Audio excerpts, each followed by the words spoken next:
Iran America সংঘাত ঘিরে আন্তর্জাতিক বাজারে জ্বালানি তেলের সরবরাহ ও দাম নিয়ে উদ্বেগ বাড়তেই তার প্রভাব এসে পড়ল ভারতে। তবে বাস্তবে তেলের সরবরাহ সম্পূর্ণ বন্ধ না হলেও গুজব, আতঙ্ক এবং হুড়োহুড়ির জেরে অন্ধ্রপ্রদেশে তৈরি হয়েছে তীব্র জ্বালানি সংকট।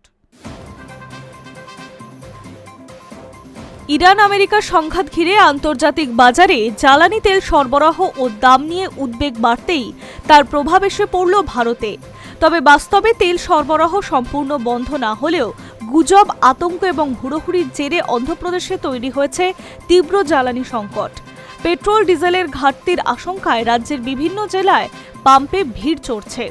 কয়েক ঘন্টার মধ্যেই অন্ধ্রপ্রদেশের 400-রও বেশি পেট্রোল পাম্পে মজুদ ফুরিয়ে যায়। পরিস্থিতি এতটাই জটিল হয়ে যায় যে একাধিক পাম্পে নো স্টক বোর্ড ঝুলিয়ে দিতে হয়।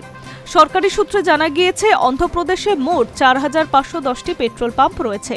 তার মধ্যে 421টি পাম্পে পেট্রোল ও ডিজেল মজুদ শেষ হয়ে যাওয়ায় সাময়িকভাবে পরিষেবা বন্ধ রাখতে হয়। মুখ্যমন্ত্রী এন চন্দ্রবাবু নাইডু জরুরি বৈঠকে পরিস্থিতি খতিয়ে দেখে দ্রুত ব্যবস্থা নেওয়ার নির্দেশ দিয়েছে। প্রশাসনের দাবি, রাজ্যে জ্বালানির মোট সরবরাহ পুরোপুরি বন্ধ হয়নি, কিন্তু আতঙ্কে অতিরিক্ত কেনাকাটার পরিস্থিতিকে আরও জটিল করে তুলেছে।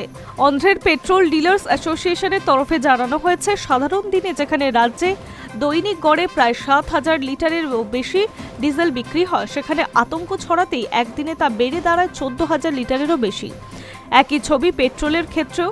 বহু জায়গায় সাধারণ গ্রাহকের পাশাপাশি ব্যবসায়ীরাও অতিরিক্ত তেল মজুত করতে শুরু করেন। প্লাস্টিকের ক্যান, ড্রাম ও অতিরিক্ত পাত্র নিয়ে পাম্পে লাইন পড়ে, ফলে কৃত্রিম চাহিদা তৈরি হওয়ায় মুহূর্তের মধ্যে তেল ফুরিয়ে যায়। সবচেয়ে বেশি প্রভাব পড়েছে বিজয়ওয়াড়া, গুন্টুর, রাজামুন্দ্রি, কুর্নুল। কুর্নুল, তিরুপতির মতো শহরগুলিতে কোথাও কোথাও ঘন্টার পর ঘন্টা লাইনে দাঁড়িয়েও তেল মেলেনি। কোথাও কোথাও আবার খোলা পাম্পের সামনে কয়েক কিলোমিটার দীর্ঘ সারিও দেখা গেছে। বহু পাম্পে নগদে তেল বিক্রির অভিযোগ উঠেছে। সাধারণ মানুষের পাশাপাশি কৃষি, পরিবহন, ছোট ব্যবসাতেও এর প্রভাব পড়তে শুরু করেছে। বিশেষ করে ডিজেলের অভাবে কৃষি ক্ষেত্রে সেচ, হারভেস্টার এবং জল চাষে ব্যবহৃত যন্ত্রপাতির সমস্যায় পড়তে পারে।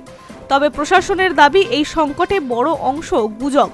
সোশ্যাল মিডিয়ায় তেলের ঘাটতি ও দাম বৃদ্ধির আশঙ্কা ছড়াতেই পাম্পে ভিড় জমে। তবে সরকারের তরফ থেকে জানানো হয়েছে, সাধারণ মানুষকে অযথা তেল মজুত না করার জন্য। Hi news network.